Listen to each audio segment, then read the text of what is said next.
Try as we might, we can't control our children's behaviors. We can, however, choose how we want to think about them, and that's a big deal. To learn more, keep listening. Welcome to the Autism Mom Coach podcast. I am your host, Lisa Candera. I am a lawyer, a life coach, and most importantly, I am the full-time single mother of a teenager with autism. In this podcast, I am going to share with you the tools and strategies you need so you can fight like hell for your child without burning out. Let's get to it. I've been urging my son to get outside all day, pleading with him really to go ride your bike, go play basketball. And he's just not interested. He is sitting on the couch, watching YouTube videos and playing on his phone. And I'm having a lot of thoughts about it, which pairs perfectly with today's topic, the difference between our children's behaviors and our thoughts about them. When I say behaviors, I mean it in the broadest sense, anything a person does or doesn't do. So first, all behaviors are circumstances. Circumstances are just the black and white objective facts of a situation. No adjectives.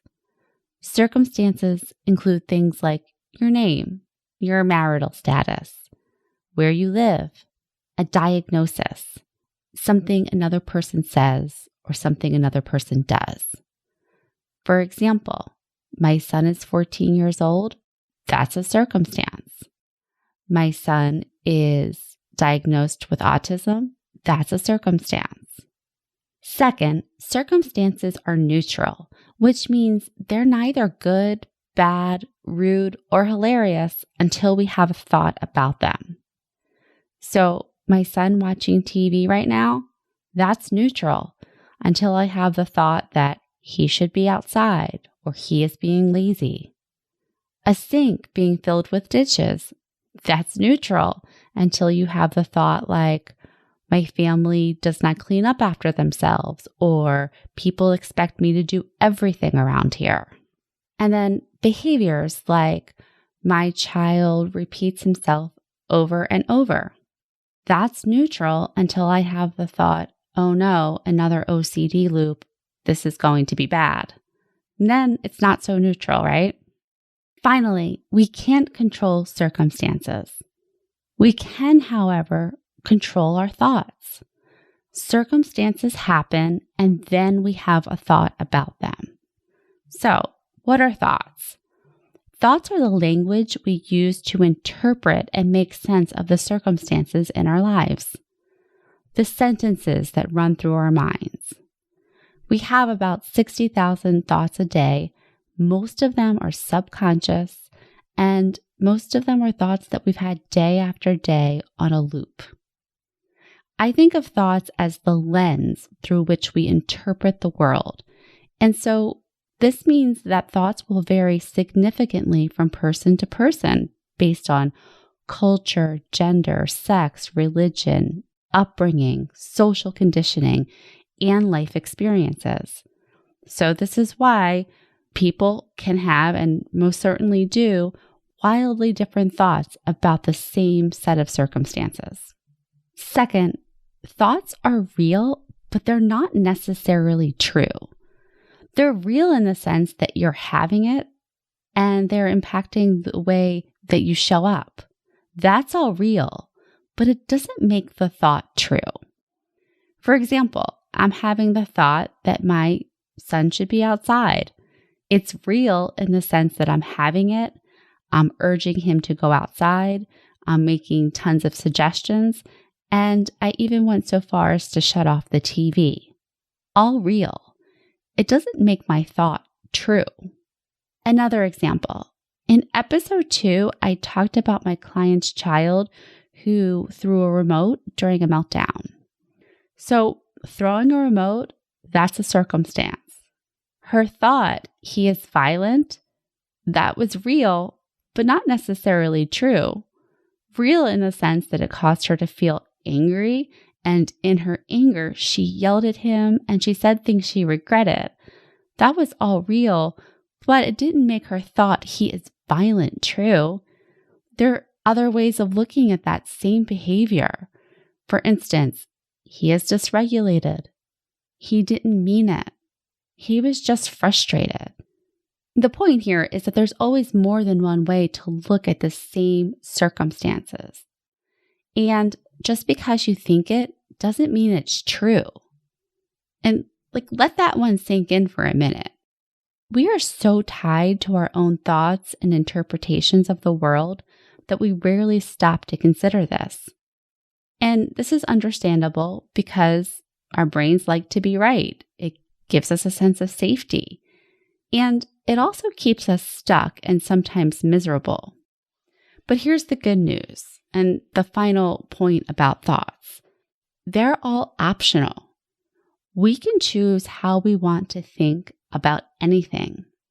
And just because we've had a thought over and over and over doesn't mean we need to keep it forever. Surely we've all had thoughts about things that have changed over time. Maybe you once believed in storks or Santa or that COVID would be a 2-week thing.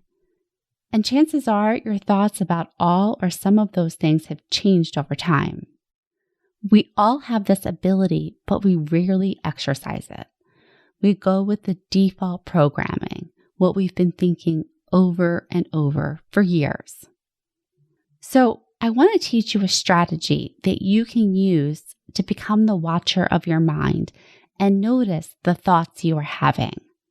The first step to changing our thoughts is first we need to notice them. So first, observe your experience and describe it as objectively as possible. No adjectives. Almost like you're the narrator of your own experience, like that voiceover that describes exactly what is happening. My child is sitting on the couch. The trash can is filled. My mother-in-law said, I don't think Johnny is autistic. Then insert the phrase, I'm having the thought that, in front of the thoughts that you are thinking. The purpose of inserting this phrase is to begin to put some distance between yourself and the thoughts. For example, I'm having the thought that my child should be outside. I'm having the thought that my partner expects me to do everything. Or I'm having the thought that my mother-in-law is ignorant and rude. You see the difference there? By inserting this phrase, you begin to put some distance between yourself and the thoughts and create space to observe and question your thoughts as opposed to accepting them as the truth of the universe. And by doing this, you can begin to see your thoughts for what they are. Sentences running through your mind. Real, but not necessarily true. Thanks for listening to the Autism Mom Coach. If you are ready to apply the principles you are learning in these episodes to your life, it is time to schedule a consultation call with me. Podcasts are great, but the ahas are fleeting. Real change comes from application and implementation, and this is exactly what we do in my one-on-one coaching program. To schedule your consultation, go to my website, theautismmomcoach.com, work with me, and take the first step to taking better care of yourself so that you can show up as the parent you want to be for your child with autism.